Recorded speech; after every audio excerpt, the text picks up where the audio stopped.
I'm Mike. I'm Sam. Let's get into it. 30 here in the second overtime. Three receivers in on the play. Young, the one back in the backfield.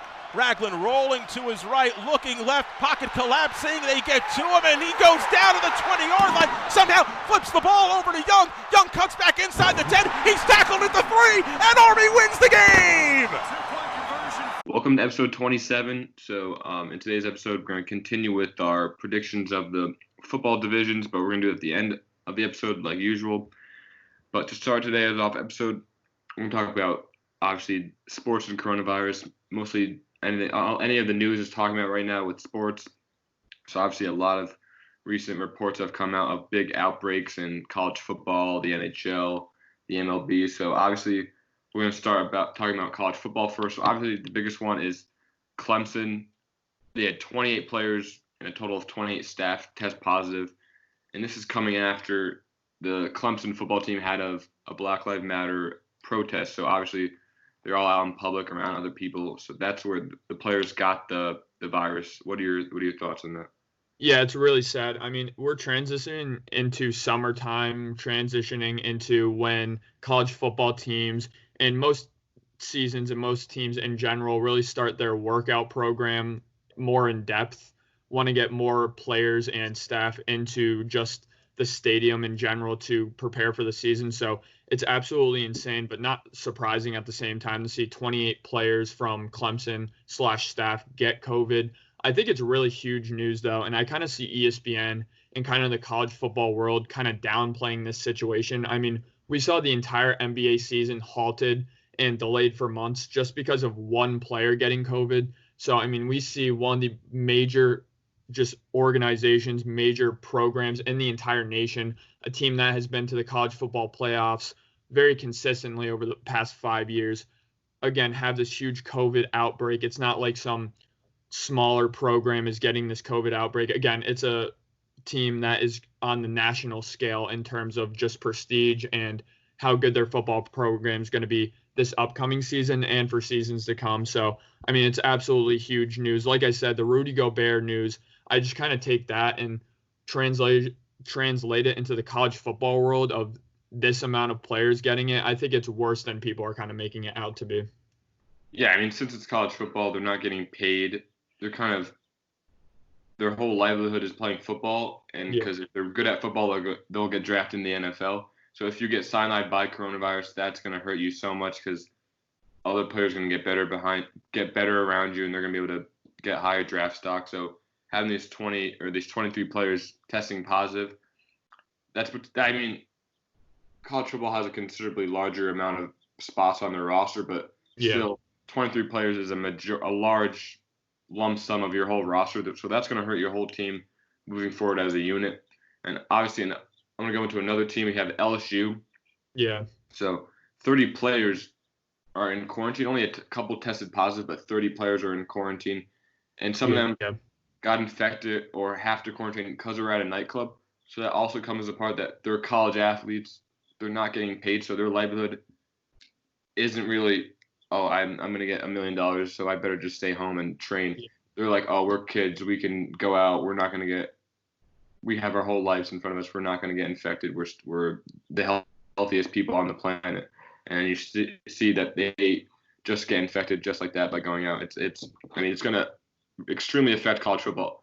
I mean, professional sports are a different thing, but since these are amateur athletes, it's really hard to contain the athletes. And then how many schools there actually are that have football programs, basketball programs. That's a great point. That's honestly a huge point you just made. There's such a large disconnect between the motives and wants and needs of college football programs and wants and needs of these student athletes. Like you said, I mean, we see players trying to play in the NBA bubble because 80% of the NBA lives paycheck to paycheck. But when you're talking about college football, I mean, there's some programs where they ride on the college football season to just break even in terms of school funding and in terms of the revenue they bring up. So it's so vital for some of these programs to have a college football season.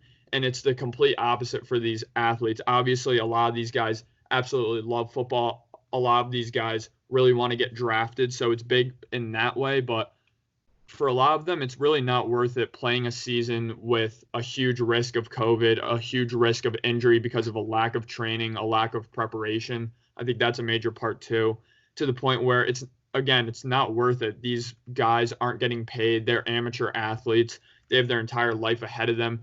Not only that, they don't have a motive to, again, stay more safe than the average pro athlete does. Like you said with LSU, these guys are going out to nightclubs, and during COVID, I mean, that's really tough to do, but it's really tough to blame these guys as well. I mean, they're really young guys. They want to have fun, of course. And again, their programs really aren't giving them a big major motive to stay healthy and stay safe. So that's definitely a big aspect of it. And again, I think we're going to see more COVID cases out of the college football world and the college world in general in terms of sports, more than any pro team, like you said, because there's such a large disconnect between the programs and the players compared to you have the MLB, the NFL, the NBA, NHL. They all have player associations. They all constantly have contract negotiations and talks with their higher ups. But in the college football world, you really don't get that. Yeah, and like a point you previously made, you have a team like Wofford, and they schedule Clemson. They know they're going to get beat into the ground by Clemson, but just having that one game is going to make so much money for the school. And then if Clemson has 23 players out, they got to cancel that game. They can't play it. Wofford's going to be hurt considerably financially, but not by not being able to play that football game. Yep. And it's going to be hard having a college football season. I mean, there was an article on USA Today, and it was a list of 36 schools that had players testing positive. You had, Clemson, LSU. You had Texas had 13 players. You have Alabama who had 8. Auburn. The list goes on and on, from the blue blood college football programs to the lower known college football programs like Central Florida. All these schools, big or large, are being affected by it. So I just don't know how they're going to be able to have a college football season when they're not paying these athletes, and they're amateurs, and they're students too. So it's just there's so much to put into this formula to have the outcome of a college football season. Yeah, I think the college football world and college football officials are going to have the most detailed and are going to have the most detailed plan with COVID out of any sports league in the entire world, I think, because you have so much travel in terms of the college football world. Your programs traveling all across the country to play all these different programs. Not only that, but these kids, they're coming back and they're not getting exposed to just their families. They're not getting exposed to just teammates.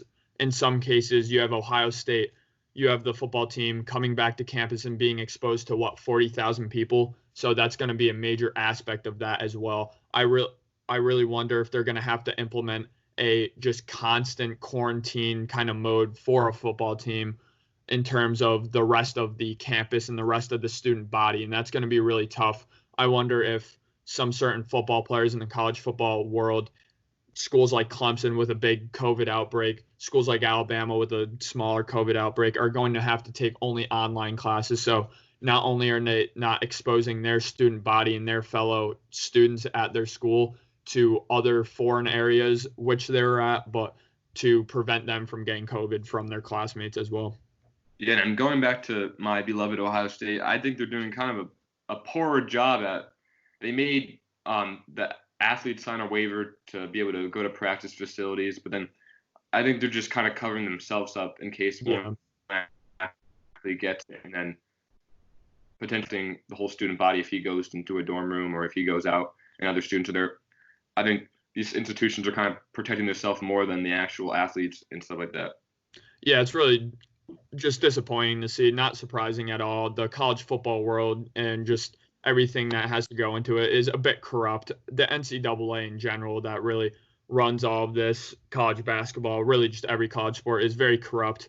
They, of course, want to just kind of protect themselves, and instead of protecting the athletes, where they get such a large just amount of athletes, great athletes, year in and year out from high school, to the point where they don't really have to protect their best athletes because they're going to funnel out of their system and they're going to get new athletes into their system. So that's why the NCAA, they really just kind of protect their backs.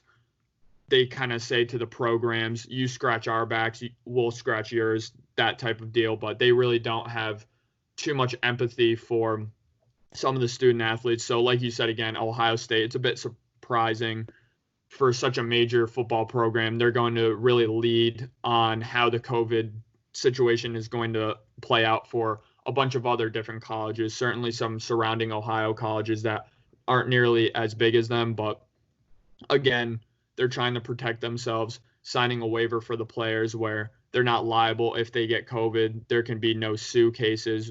I understand that. But again, I think they should devise a plan to prevent COVID before they do something of that nature. And outside of college, obviously, it's just a different animal for tackling kind of return to play. But also you have NHL. You have 11 players testing positive. You have a small little outbreak in the Lightning organization, and you have a star in Austin Matthews testing positive. So you have kind of each layer or level of this outbreak. So you have multiple players. You have an outbreak in a team. You have stars. So the NHL is being affected too, and then the MLB. I think we saw an article that 40 players tested positive. There was an outbreak in the Phillies organization when they were having kind of spring training type programs. So even these professional sports are having outbreaks as well. Yeah, I saw out of all the amateur sports being played in kind of like a youth setting and a high school setting, I saw baseball was coming back kind of the soonest, not in terms of MLB, but just in terms of baseball in general. I actually walked into a Walmart yesterday and I saw 3 guys that look like they just played a baseball game, which is kind of interesting to see. But anyway, going back into the MLB and the NHL, it's very bad for the NHL to see an organization, a star player, and just anybody in general in your league to get COVID because they are trying to come back soon. They're trying to do that playoff format, which they really set the paveway for these other sports leagues to really follow. NHL has done a great job, and I'm sure they're going to continue to do a great job. So I don't think we have to worry about the NHL as much as we do have to worry about the MLB because they really are hanging by a thread in terms of playing this season. And I think one more major outbreak in terms of an MLB organization or just MLB staffers in general, I think it's really going to motivate more owners, more players, and even the commissioner to pull the plug on the season. Yeah, I mean, they're playing, like we said in another episode, they're playing tennis with the Players Association, the owners tossing deals back and forth, but then one team has an outbreak like the Phillies did, 5 players, and then 5 players turn into 20, and then I think they have a 50 limit for a traveling roster, so a whole team goes down. That's going to really hurt negotiations. If say the whole Phillies team gets corona, they back out of negotiations because they just don't have a team in place. How could they come back to play when there's only a certain amount of teams that have a healthy roster? It's baseball's in a really, really tough spot right now. Yeah, they're really just not even going to be able to play if that is the case, the scenario you just kind of laid out. But it's also one of those situations in terms of the negotiation, like, oh, we don't even really want to have a season anyway. And I feel like they're kind of looking for any excuse to drive that narrative and kind of have the fans more than anybody else, the season ticket holders, the shareholders, really to kind of excuse them from not playing an MLB season. I think that's kind of what the MLB is trying to do in terms of the narrative they're driving right now. So COVID cases getting broken out in the MLB, obviously very sad, but for the MLB, I think they don't mind it as much as some other sports leagues do because they're not as motivated to play as other sports leagues are. Yeah. Why can't these leagues be like soccer? Soccer's been back for like a couple of months. The Premier League's back too, so obviously some major soccer organizations are coming back, and in North America, they're struggling to return to play. They really are. I guess COVID cases just aren't as severe in Europe as they are in the United States. Maybe that's because of a lack of testing in Europe. Maybe that's because of a higher density of population in the United States. But yeah, the United States certainly, I feel like there's just so much more money, so much more just kind of corporate corruptness that goes on behind the scenes in these sports leagues that either drive sports leagues to come back or drive them to not come back. So I think that's also kind of a reason where, they just want to play soccer in Europe. These guys just want to play soccer, really no ands, ifs, or buts, but there's so many other motivations and just kind of narratives that we drive in this North American sports world. Even if they do return to play, we don't know if there's going to be fans or not. I saw something that said Ole Miss is going to have a packed stadium, and that just I don't know how they're gonna be able to pull that off, if they're gonna make fans wear a mask or not, or just say screw and just have a packed stadium like a normal old Saturday.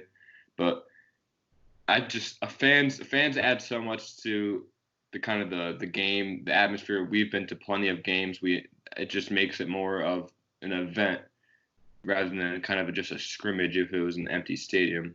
Yeah, it really does. I mean, obviously it's such a different experience going to a game, watching a game, but I think even bigger than that, I mean, just as a TV viewer, I really think we take for granted how much energy, how much just passion that fans put into the viewership at home. I think it's just huge to hear that crowd reaction, to hear that roar when a touchdown happens, when a basket happens, something of that nature, especially in the college football world, because, I mean, arguably the best fan section in the entire United States are at some of these colleges with just passionate student sections, passionate alumni that have gone to every single football game from their school, their alma mater, for 40 plus years. So that's why a lot of people, including you, including me, do love college football, because of the fans. So that's such a huge aspect. With the Ole Miss, I think it is very unrealistic for them to have a packed stadium, even just to have fans in general. It's looking a little bit unlikely at this point. So just really disappointing to see that, of course.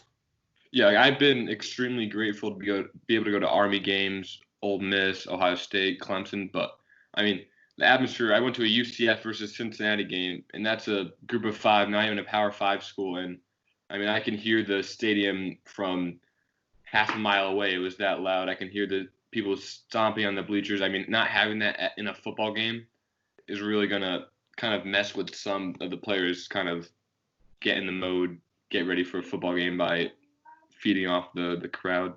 Certainly, I know a lot of football players, just a lot of athletes in general, do feed off the crowd. They really live for that. They play for the adrenaline rush that the crowd brings them. But Sam, what do you think the most electric crowd you've ever been a part of was? I mean, that UCF Cincinnati game was pretty awesome. I mean, that was the season after UCF claimed the national championship, so they were riding a huge coattail. And game day was at that game, so it was the biggest game in school history. I mean, it was Thanksgiving. I flew down to see my sister, but like being in that stadium during the biggest game in their school history, riding off a national championship, it was electric there. But obviously, Ohio State, Penn State, the first time was awesome. I mean, I haven't seen the Ohio State Michigan game, but I'm sure that's going to be amazing when I'm able to go to one. Yeah, it's absolutely incredible. I remember you saying, like, I'm on game day right now, turn on ESPN. I was just in my dorm room on my phone in some, like, bootleg just stream of game day, trying to zoom in onto my phone and find you. That was absolutely awesome. I couldn't even imagine what that experience was like. I believe you were right next to Stephen A. Smith in his cowboy hat as well, which is pretty hilarious. But that's definitely electrifying. I've never really been to a major college football game of that nature with that electric of a crowd. Obviously, we've been to some Army games, but it's a little disappointing when you go to Army games. The student section is so hyped. They're all in their uniforms, but you're very, very far removed as just a general casual Army fan from the student section. So a little bit of a surprising dynamic I think I've noticed at these Army games is that there's such a large amount of opposing fans usually where we sit, or just in general that are in the student section. So that definitely adds to the electricity when there's opposing fans. You got people cheering for one play, booing for another, and vice versa. But certainly some of those Army games are so electric. Those are some of my most favorite games I've ever been to. Just Army, every single time they score, they do 6 push-ups, 3 push-ups, a push-up for the extra point. I think that's very electrifying as well, and I'm going to miss that for sure. Yeah, I mean, I feel like looking at schools, I feel like Army, Navy, Air Force, I think they'll be able to have the students in the stands because they're just so secluded from the public. If they test the student body as much as possible, they can definitely have those in the stands. But yeah, like you said, the students, the cadets at Army games are they're like the craziest fans in the whole country. Yeah. They're not like drunk or anything. They just love Army football and love America. So it's just pure pandemonium in their section. I would love to be like near that section, or even be able to stand in that section for one game would be awesome. Yeah, absolutely. And the players on Army do really love interacting with the fans as well. I've gotten some interaction with some Army fans coming down, just being right next to the sideline. It's really cool in that aspect of Army. But like you said, they're hilarious cadets when we go to Army games, always with hilarious signs, get-ups. But also, yeah, they love their Army football, which is really fun. I mean, I'm sure once you go to West Point, once you go to some of these kind of academies like Navy, I mean, you're not having as much fun as the average college student. You're kind of more serious and hardworking than the average college student. So when you do get an opportunity to kind of take a break from training, take a break from just the seriousness of West Point, I think that's when you really see just fandom at its best, when you have just people, guys, girls, just kind of fiending for that fun energy and that fun environment. So Army's definitely very electrifying. I mean, I think I can speak for the both of us. An Army-Navy game is definitely on our bucket list. I know. Yeah. I think 2021 or 2022, it's going to be at MetLife Stadium, which is very close to us. So that's awesome. Definitely going to be able to try to go to that game. Easily. But honestly, we both love NFL. I think I love NFL more than any other sports league. But I just think that college football's atmosphere is way more better than the NFL. I mean, I agree. Like the student sections, the boosters, the alumni, they went to that school. They love that school. They'll die for that school. That just makes them 10 times, 100 times more crazy than an NFL fan. I mean, obviously, Lambeau has some crazy diehard fans because people have been in that stadium and owned season tickets for generations in their family. But when you go to that school and you pay tuition, you get your education from that school, that just makes it so much stronger of a bond. I mean, I went to Clemson, Florida State. That was a great atmosphere. I want to just go to as many college football games as I can and just observe the atmosphere in as many home stadiums.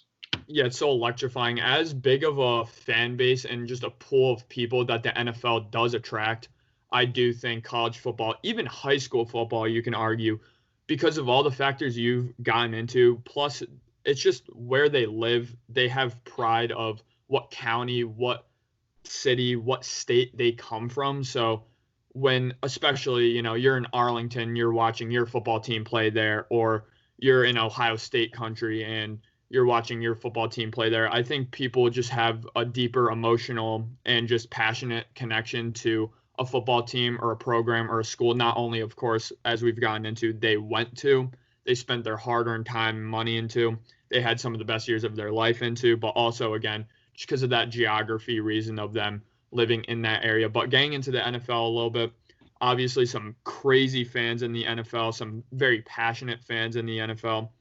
I would say personally the most electrifying game I've ever been to was way back in the day, a Patriots-Colts game where classic Tom Brady versus Peyton Manning matchup. I mean, obviously those teams, when they're both always competing for AFC championships, I mean, not only great teams, but of course, great quarterbacks. I would argue 2 of the top 3 quarterbacks of all time, in my opinion. So those games were always great. I remember the specific game I went to at Foxborough. It was a back and forth game. I mean, you had very few Colts fans there, but the Colts fans that were there were absolutely screaming. I mean, of course, Boston fans, just Massachusetts fans in general, are very, very aggressive. So, I mean, I know it ended up in a Tom Brady touchdown and an eventual Patriot win, but that was also just a very electrifying environment to be in. Yeah, I mean, I've been to 2 Colts games at home, and it's more of like a family environment there. You'll definitely have your drunk fans, but it's more of a family environment.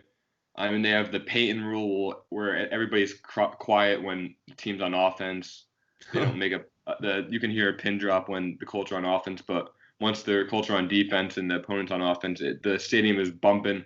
I mean, I've been to Lucas Oil Stadium twice for a Colts game and once for the Big Ten championship this past year when it was Ohio State versus Wisconsin. So, I mean, I love that stadium. It's a super nice stadium. I mean, I'm a big fan of having football played outside because I think it's just more fun in the elements than watching the potential of a snow game or a rain game or just football weather when it's kind of more on the cold side. But having that indoor stadium in Lucas Oil Stadium, and obviously the Cardinals playing an extremely nice dome as well. So yeah, I mean, you can go in there with your short sleeve shirts on when it's negative 10 degrees outside and just enjoy it. But I don't know, Lucas Oil Stadium, super nice stadium, great venue for a football game. Yeah, that's awesome. I've never been to a kind of domed stadium in terms of a sport that gets played outside. Now, I have been to a Knicks game, which obviously all basketball games are played inside, but getting in the Lucas Oil Stadium, again, a little bit. I mean, there's a reason the Scouting Combine is hosted there every single year, year in and year out. It's an absolutely beautiful stadium. It's absolutely fantastic. That's one of my stadiums on my bucket lists. I mean, just because I would love to see a great Colts game. Not only that, but of course, like you got into, that stadium is awesome and it can certainly be electrifying. I mean, people of Indianapolis, people surrounding that area, I think they're much more just warmer, kinder people. I feel like if you entered the stadium with an opposing kind of jersey, you'd be kind of safe of getting beer thrown on you. But if you go to an environment like Foxborough, I mean, I remember I saw a Colts fan get beer thrown on him when he celebrated I know it was a Peyton Manning touchdown. Pierre Garçon was the receiver who caught the touchdown. Very electrifying moment. But I do like going to those stadiums with those kind of blue-collar fans where they're just really tough. Their kind of football team or just team in general kind of represents the area, which I do think the Colts do. But I do think a team like the Patriots, they play tough. They kind of play that grinded out. We're going to beat you with our defense, and we do have a great quarterback as well. And the fans do really reflect that, so it's definitely electrifying. I mean, I've never been to a Patriots game, or a Patriots home game, I should say. I've seen them at Jet Stadium, or MetLife, I should say. But, yeah, the Patriots, Boston sports fans are some of the most, not to insult them, but I will insult them, the most obnoxious sports fans out there because they're just so passionate. Obviously, they're spoiled with parades throughout the whole 2000s. I mean, you have the Patriots, you have the Bruins winning, you have the Red Sox winning. I mean, and Celtics have won this decade, or not decade, whatever, millennial or century. That's the word I'm thinking of. But they're just spoiled with winning, so they can be arrogant and a little cocky because they know they're going to win some football games and some other baseball games, hockey games. Certainly, and then I love the New York games in general. Football, baseball, basketball. I've been to every single New York game of that aspect. I have not gone to a New York hockey game, which is a bit disappointing. I think that could arguably be the most electrifying New York kind of scene in terms of sports. But I really like New York fans because, or not necessarily like in the term you would think of, just I think it's very funny because I always get the sense every single game I go to, whether it's a Jets game, Giants game, Mets game, even a Yankees game sometimes, where the New York fans are very hopeful yet hopeless and just depressed yet very happy. I feel like they always go into the game, every single game, with very low expectations. They'll start off good, they'll get very cocky, and then it'll kind of all crash and burn. And it's always very silent when I leave a Mets game or I leave a Jets game or I leave a Giants game because it usually ends in a Giants, Jets, or Mets loss, sadly, for the New York fans. But I do really like the New York fan, just kind of environment. Again, I went to a very notorious Jets-Pats game, probably the biggest Jets-Pats game in the last 5 to 10 years, arguably, where Ryan Fitzpatrick was on this magical run, magical season with the Jets. There were kind of 2 wins out of the playoffs. They kind of had to win out. Week 16, playing the Patriots, went to overtime. That Slater kind of coin toss-up mix. I remember the entire stadium just going absolutely ballistic when we found out that the Patriots won the toss, but we were getting the ball first. We, in terms of the Jets ended up marching down the field, scoring right in the corner of my end zone where Eric Decker caught a fade. So stadium was so electric after that. All the Jets fans being so happy, thinking they were going to make the playoffs just to lose to the Bills next week. That was kind of funny looking at just the electricity and happiness of those Jets fans, looking back in hindsight that they didn't even make the playoffs. I mean, yeah, I've been blessed to when I was younger, I had Jets season tickets for 3 years. I think it was 4 years. But just Jets games, Jets fans, they party extremely hard before the game in the tailgate, and then once you're in the stadium, it's a zoo. People going crazy. I mean, the first year I had season tickets, that was the year they lost to the Steelers in the AFC Championship game. So they were good. And those home games, I mean, I saw them beat the Patriots one year, which was probably top 5 atmospheres I've ever been into. They were just off their rockers. They were going crazy. But, yeah, Jets fans, I think Jets fans and New York fans in general, just very, very ambitious bunch, and they go crazy when their teams are on top. But when they're on the bottom, they're down low in their feels. But that's kind of different from the Giants fans. I think the Giants fans are a bit more like the Colts fans, where they're kind of blue collar, a little quiet during the games. They're not as in your face as Jets fans, Mets fans, and maybe even Knicks fans if you want to classify them in that same group. Yeah, certainly. I mean, we'll get into just kind of the Knicks basketball and the Knicks fans in general a little bit later on into this discussion. But just going back to Jets fans just a little bit, I mean, they're just hilarious. I remember me and Sam, again on the Jet conversation, went to a Jets-Giants preseason game. And I mean, it's a meaningless preseason game, but it was just a very different environment, certainly not electrifying, but just a very fun environment just because everybody was having a great time joking around. You had half the stadium with blue, half the stadium with green, just kind of friendly banter, friendly kind of just shit talking between the fans. Very funny dynamic. I remember it was actually the off season, the preseason where Tim Tebow signed on to the Jets. So they were kind of using him early on in the game as just this kind of gimmicky punt return specialist player, not a punt returner, but he was on the punt return team and the punt team. And I remember just the entire time everyone was just chanting for Tim Tebow to go onto the field and play. He eventually played a couple drives, didn't play great, but I remember there was a fan sitting very close to me and Sam that looked like Tim Tebow, and a bunch of fans were kind of harassing him and heckling him that, oh my gosh, you're Tebow. So, I mean, the Jets fans, even though they're not the greatest teams, they're also hilarious fans. And no matter what, no matter how bad the Jets are, it's a fun environment to go to MetLife for a Jets game. I mean, there is some friendly banter, but I went to a Jets-Giants preseason game a couple years. I think it was the year before that.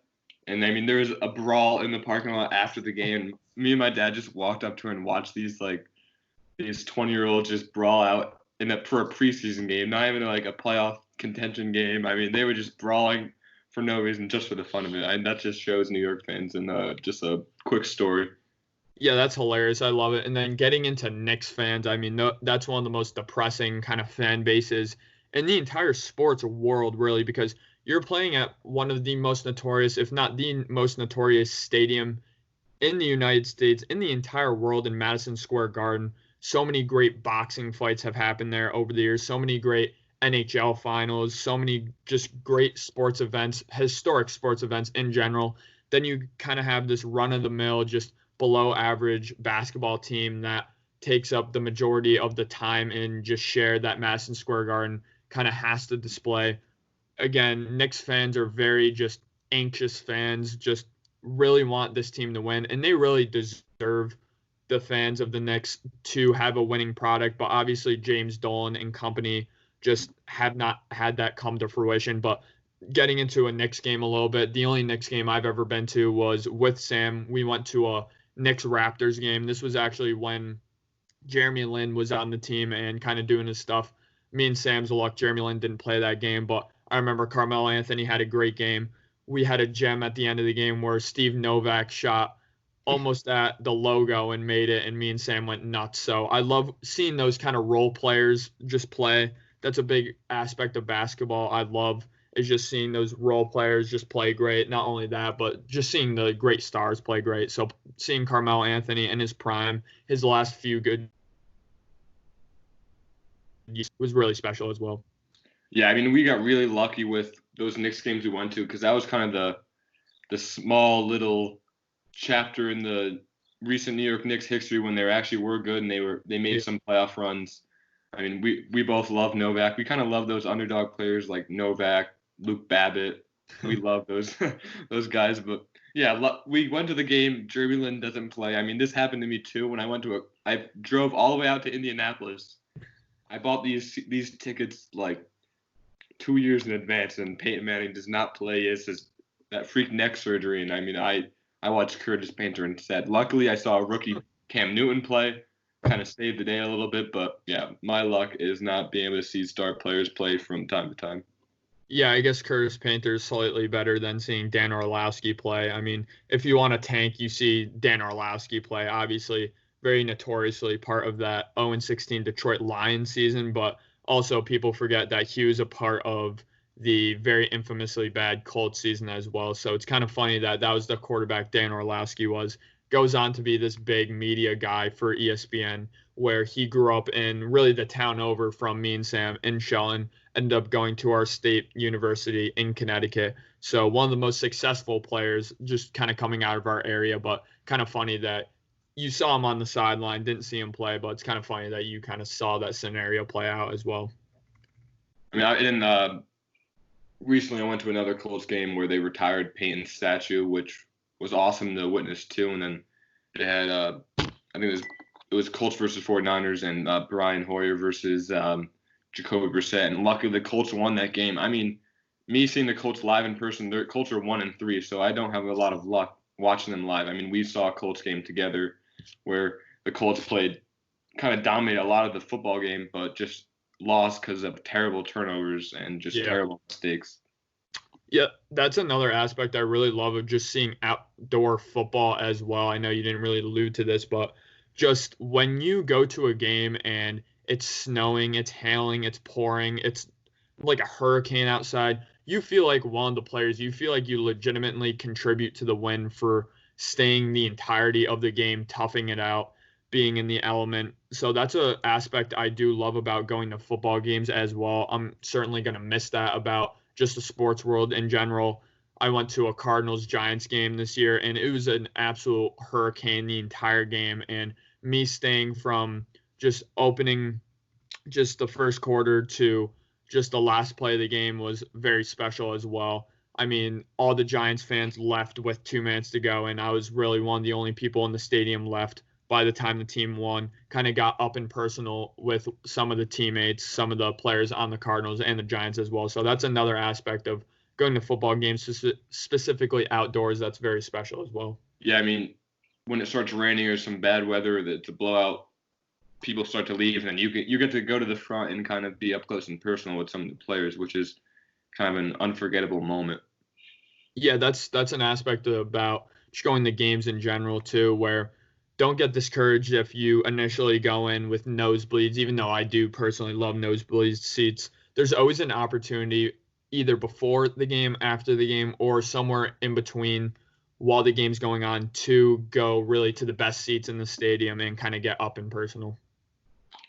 Yeah, I mean, we went to that, like the Colts game I mentioned earlier. We went to the Colts Jets and we arrived early, and then we were right next to the Colts when they were warming up, and Quentin Nelson ran by us and Jacoby Brissett ran by us, and we saw all those players warming up. And I mean, I was yelling so loud to get their attention, but I think they were just so locked in that they didn't really notice too much.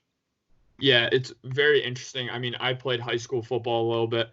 Not that we ever really had a crowd, but when there was a small crowd, I wouldn't even hear kind of the people surrounding me just because it's game day. You're kind of locked in. You're trying to remember and figure out and just have all the stuff processing in your head. So it's fun to kind of have those interactions with the players that usually don't play or are not expected to play in the game. And then you kind of see that figure like Andrew Luck. He's just honed in. He's ready to go. Yeah. I mean, also basketball games. I've been to some March Madness games as well. Last year I went to it was in Hartford, so I was able to drive up, skip some school, and I saw Florida State versus Vermont and Murray State versus Marquette. So I was able to see John Morant versus Marcus Howard, I think, on Marquette. So I saw some big name college basketball players in Ohio State. I've been to all their basketball games. So I mean, college basketball is fun as well to attend to.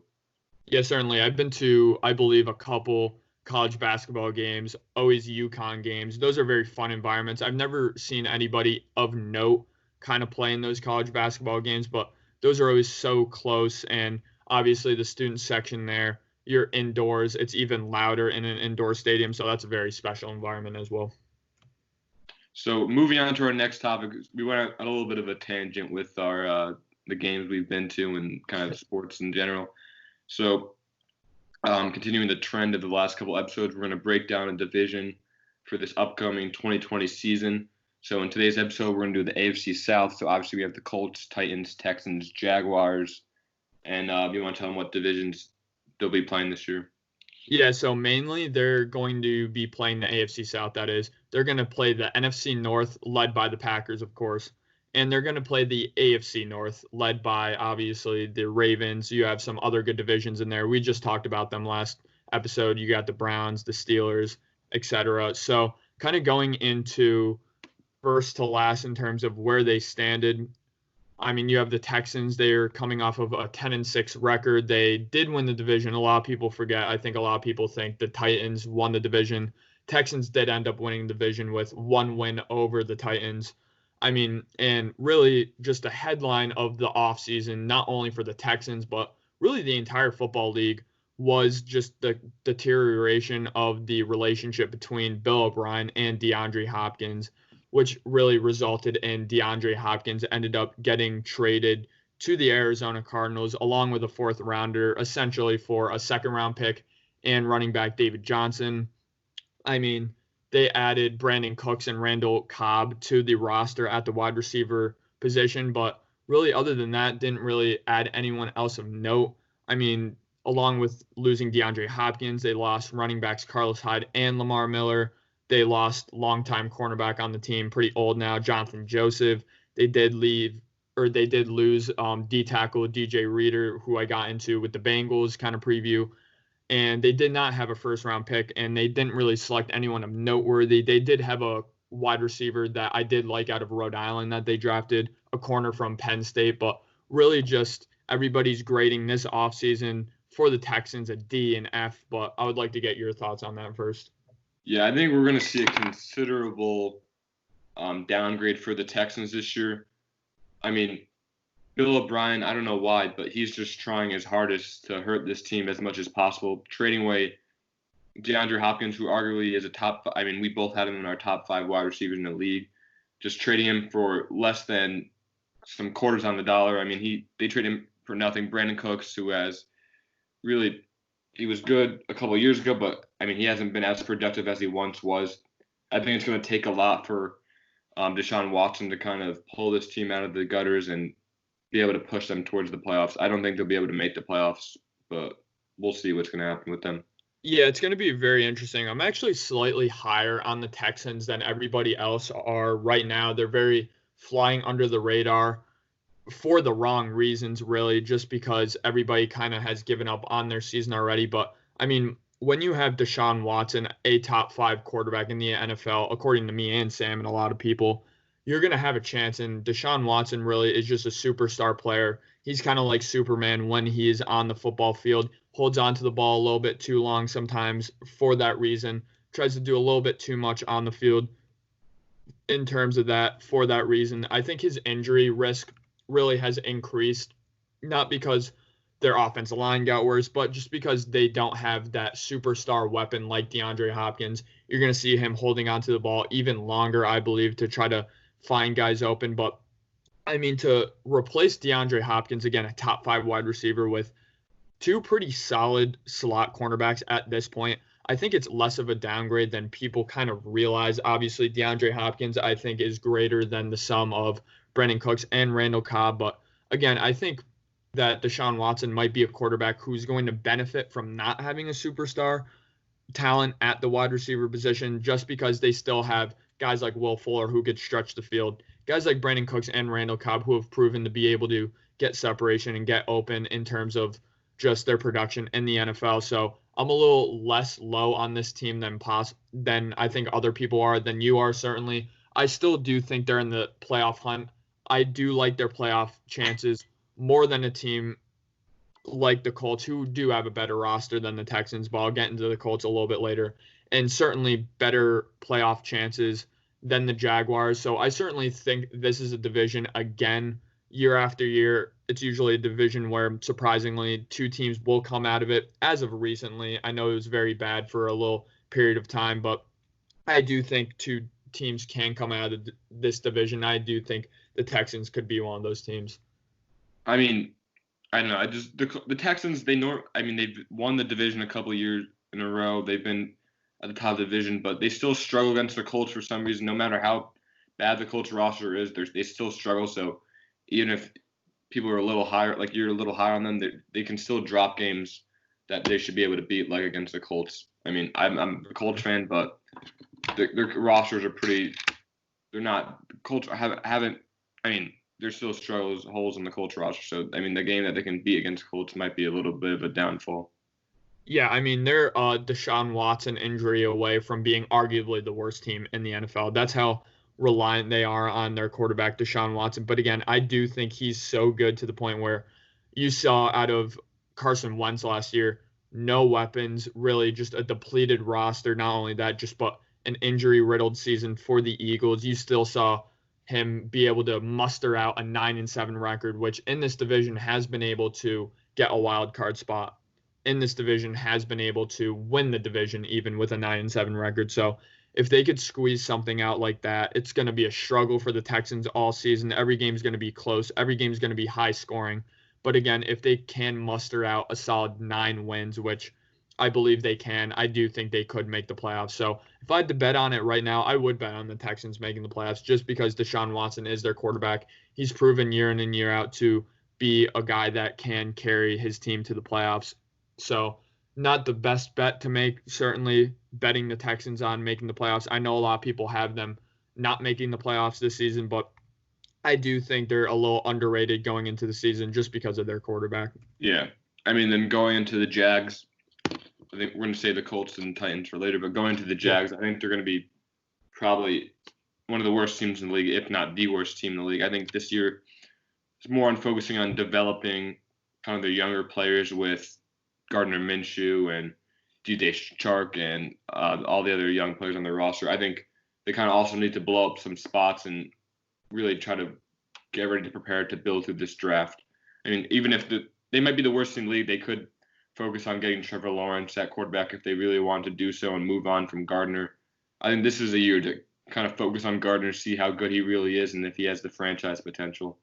Certainly, if you watch Jaguar football next year, is going to watch Gardner Minshew. I think the Jaguars organization, as a small market team, it's so important to have marketable players that can get attention on the national scale. So I think they do love Gardner Minshew in that sense, not only as a football player, but just as the person, as the kind of market ploy, because I mean, you saw last season they had Gardner Minshew Day where they handed out mustaches and shades when you entered the gates, stuff of that nature. So again, I do think the Jaguars owner loves Gardner Minshew and his marketability. So I do think they're going to try to hang on to him if he even doesn't have the best season in the world. Certainly wouldn't be smart if they got the number 1 pick and they passed on a guy like Trevor Lawrence. Though I do like Gardner Minshew, I do think Trevor Lawrence is going to be a great quarterback someday. But kind of going into their season a little bit last year, they had a 6-10 season. I certainly do not think they're going to muster out as many wins as they did last season. I mean, they kind of cleared their front office in company with Tom Coughlin. They're trying to create a new culture in Jacksonville. I know they're trying to get rid of Leonard Fournette. They did successfully get rid of Jalen Ramsey for a decent haul. They did get rid of A.J. Boye, who was a really good cornerback as well. They did get rid of Nick Foles, who they signed to an awful contract, but they were able to kind of ship that off right away. So not really too many big signings. I mean, they signed backup quarterback Mike Lennon, who just is not very good, not even a good backup quarterback. They did decline Fournette's 5th-year option. I would be surprised if he was on the team next year. And they signed a running back, Chris Thompson, who I honestly really loved when he was a Redskin, but he's really had his just entire career been plagued with injury. But besides that, really just no major news, no major offseason just plans for the Jaguars. So they're certainly looking into the future. Yeah, I mean, definitely looking into the future. I mean, they still have Doug Marrone as their head coach, so I think it might be time after the season or even in the middle of the season to move on from him and kind of look into the future like we just said. Yeah, so me and Sam certainly think the Jaguars are going to be a bottom 5 team in the NFL, arguably the worst team in the NFL next season. Yeah, so moving on to the last 2 teams, the Colts and the Titans. Personally, I think these 2 teams are going to battle for the top of the division. I mean, the Titans obviously made it to the AFC Championship last year. So they went on a huge run at the end of the season with the help of Derrick Henry, the rushing king, and Ryan Tannehill, and they signed Ryan Tannehill to a massive contract. So I think the biggest question for the Titans is Derrick Henry going to be able to have the same production he has last year, and is Ryan Tannehill going to be able to perform the way he did perform last year? Yeah, certainly. I mean, I think they have a wide receiver in A.J. Brown who is a bona fide just star in this league, in the making at least. I do think he's going to emerge as a solid number one wide receiver in this up-and-coming NFL season. But, I mean, absolutely huge season for the Titans. Even if everything with their kind of just Cinderella run didn't happen, they still benched their franchise quarterback, a guy that they picked second a couple of years ago, in Marcus Mariota. Huge for their organization to move on from Marcus Mariota. I think that's really the biggest news going into next season, that they do have just kind of a revamped just environment for their team, having a quarterback that they do believe in, a quarterback they don't have to kind of tiptoe around in terms of play calling. They also cut some just major big name players, but all of who were either A, getting paid too much, B, getting hurt, C, were just ineffective last year, or D, just all the above. I mean, they cut Delaney Walker, Dion Lewis, Ryan Suckup, Cameron Wake, who are all major parts of their teams the last couple of years, but last season really just didn't do anything. I believe they saved $18 million from all of those moves. Again, like you said, I think the Ryan Tannehill move, if he could be an average to slightly above average quarterback, I mean, for $22 million a year, I think that's an absolutely fantastic move. They did franchise tag Derrick Henry, which I think was a fantastic move to make as well, just very smart. They did re-sign most of their team besides that, signed Vic Beasley from the Falcons, where I do love these Falcons defenders who are going to go out in the open market, because I think the Falcons defense is one of the most talented in the league, but they are one of the worst in the league just because of their coaching and schematics. So I do think it's very intriguing when a Falcons defender goes to another team, especially such a great defense like the Titans. I do think Vic Beasley could be very good for the Titans. So I certainly do think going into this season, the Titans are the number one team in this division in the AFC South. Like we're saying, they just came off of a AFC championship, but let's be a little bit careful, because, I mean, we did see teams in recent history. We saw the Jaguars go to an AFC championship and just kind of shit the bed in the next season. So I can really see that happening again with the Titans, but I would doubt it, like the Jaguars happened. Yeah, I mean, Mike Vrabel, I think he's a really great head coach. He knows his personnel really well. I think it all comes down to Ryan Tannehill and how he's going to perform. I mean, if he's a game manager and he'll throw for 200 yards a game, and he'll be able to kind of not have a one phase offense with just running the ball with Derrick Henry, if he's able to open up a lot of things by throwing the ball, I think they'll be able to win this division. Yeah, certainly. And I do think this division is going to have three good teams in it. I do think this division, like last year, you're going to have a team that's going to go 7-9. You're going to have a team that's going to go 9-7, and you are going to have a team that goes 10-6. So some of these division games are going to make or break some of these team seasons, like it did last year. So going into the Colts a little bit, they were that 7-9 team that played last season in this division. This is a team where arguably the most talented team in the division, just in terms of players, roster, top to bottom. I mean, very shaky season from Jacoby Brissett. I mean, where he played like a top 10 quarterback at times, got injured, then played like a bottom 40 NFL quarterback, not even worthy of just having a starting job in the NFL. So I think that was a very interesting dynamic to watch the Colts last season. Yeah, I mean, Colts, they have just such great players all around. They have a top 5 offensive line. They have an underrated running back at Marlon Mack, and they drafted what's his name? I'm blanking on his name from Wisconsin. The running back. Yeah, Jonathan Taylor, who we'll see what he'll be able to do his rookie year. I mean, they have just great players all around.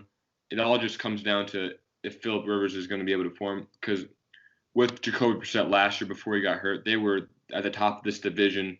They were beating teams and probably a potential playoff team, but then Jacoby Brissett got hurt, and that really just kind of derailed their whole season, and they were struggling a lot of the times. But if Philip Rivers was able to perform kind of the way he did in 2018, not last year, because last year we saw the problems he had in throwing into double coverage and triple coverage and just having interceptions, just terrible judgment. But if he's able to perform like the past Phillip Rivers, I can see the Colts battling with the Titans at the top of this division. Certainly. I mean, the Colts are always just quarterback play away from being a great team, quarterback play away from being just an AFC championship contender again in the NFL. Obviously, the major offseason move they had was Phillip Rivers, but besides that, I love the offseason that the Colts had. I mean, they traded for all-pro defensive tackle DeForest Buckner, maybe paid a little bit too much money for DeForest Buckner, but to say that at this point, I think would just be kind of nitpicking at this point. I think that was a very great addition for their team. They also got tight end Trey Burton, who I honestly really like. I think he's very underrated. I think he was mismanaged when he was on the Bears. He was very good on the Eagles as just this kind of backup third string, but I think he could step into just the hole that Eric Ebron left, where didn't have the greatest season last year. They also lost Devin Funchess, but like I said, they got Trey Burton. They brought in Jonathan Taylor from the draft, too, one of my favorite running backs in this entire draft class. And they also got Michael Pittman Jr., a wide receiver out of USC, in the draft. They lost Adam Vinatieri, who sadly was an absolute black hole for this team last season and even the season before, you can argue. So, again, the Colts have a playoff roster. I don't think they have a championship roster just yet. I think they are lacking some weapons on the offensive side to be kind of considered a championship contender, but I certainly do think they're a playoff contender. I do think Phillip Rivers is going to have a better season than he had last year, and I do think it's going to be enough to kind of catapult the Colts into going from 7-9 to 9-7. Yeah, I mean, we kind of said this off the camera. You said this, that the Colts have less weapons than the Chargers did, but I mean, I think the Colts are just a better organization with coaching and stuff like that. I mean, they have a young Michael Pittman, they have a young Paris Campbell, a young Zach Pascal. I mean, if those players are able to get some chemistry with Phillip Rivers and learn from like a veteran T.Y. Hill, and I think the Colts are going to be a pretty good offense considering their performance last year. Yeah, Phillip Rivers is the type of guy, the type of competitor to have one bad season, not let that spiral into two bad seasons, and then be out of the NFL next year. I don't think that's kind of Phillip Rivers. He's such an ultra-competitive guy. He's one of the only QBs that really constantly just shit talks throughout the entire game. He's just so competitive in that nature. So I think he's really going to try to flip the script on not only his career next year, but just his season that he had last year with the Chargers. I think it's going to be one of those breakups with the Chargers where he really does want to prove he's better out without the Chargers. He's better on the Colts, and the Chargers are worse off without him. Yeah, I mean, like I said, the Chargers are just not a great organization. They're just constantly making head-scratching moves. And I think the Colts are just going to – the relationship, hopefully, as a Colts fan, Phillip Rivers is able to perform and have a good relationship with the whole Colts team. Yeah, so just kind of overviewing on this AFC South division again, I do think this is arguably the hardest division in the entire NFL to predict. Me and Sam are kind of trying to do that here, but again, with so many teams where they're not great, they're not championship contenders, but they're all playoff contenders. 3 out of the 4 teams in this division, I mean, we even saw the Jags a couple of years ago be playoff contenders, so definitely a very tough division to be playing in right now, again, because every single divisional game really has meaning. The only reason, again, like I'll get into, the only reason the Texans ended up winning the division last year is because I believe they had a 4-2 divisional record in terms of the Titans' 3-3 divisional record, and I believe the Colts had something like a 2-4 divisional record or something of that nature. So I really do think this is a division. They play some tough games. They're going to play the Packers. They're going to play the Ravens. But I do think it's going to come down to those divisional matchups, which is always very fun when you look at a division. So if I had to predict right now, it's so hard. I would probably say the Titans would win the division. Certainly would not put money on that at all. And then I would probably say that the Colts and Texans kind of duke it out for that last playoff spot. And I do think the Texans sneak in there. Sorry for that prediction, Sam. I'm similar to you. I'm going to go Titans at number 1. I think they just have good coaching, and they're going to be riding off the momentum of last year. But I'm going to go with the Colts at 2. I think the Colts are actually going to battle with the Titans for the number 1 spot, but I'm just going to give the Titans a slight edge. Then at the third spot in this division, I'm going to the Texans. I'm a little lower on them than you are high on them. I think they're going to be kind of struggle this year. I think they'll go 6-10, 7-9, and then I'll have the Jaguars in last place, probably the worst team in the whole NFL. Yeah, I think it's definitely going to kind of be a shoo-in, even though, again, it's a divisional game. It's always tough. Jaguars are going to come out versus their division trying to mess up their season, but I do think if you're a playoff team, it's a must-win game against the Jaguars if you're the Colts, if you're the Titans, and if you're the Texans. So one little slip-up, again, like a loss to the Jaguars, I think it's going to cost one of these teams their entire season. So certainly would not be surprised if the Colts made the playoffs this up-and-coming year. I know I am a little bit high on the Texans compared to everybody else, but I just think, of course, again, with their superstar quarterback, I do think they're going to be able to get it done, but I certainly could be wrong in that. Yeah. So thank you, everybody, for watching. Let us know kind of what you think of the AFC South, what's going to play out next year, but we hope you enjoy this episode. We'll see you in the next one.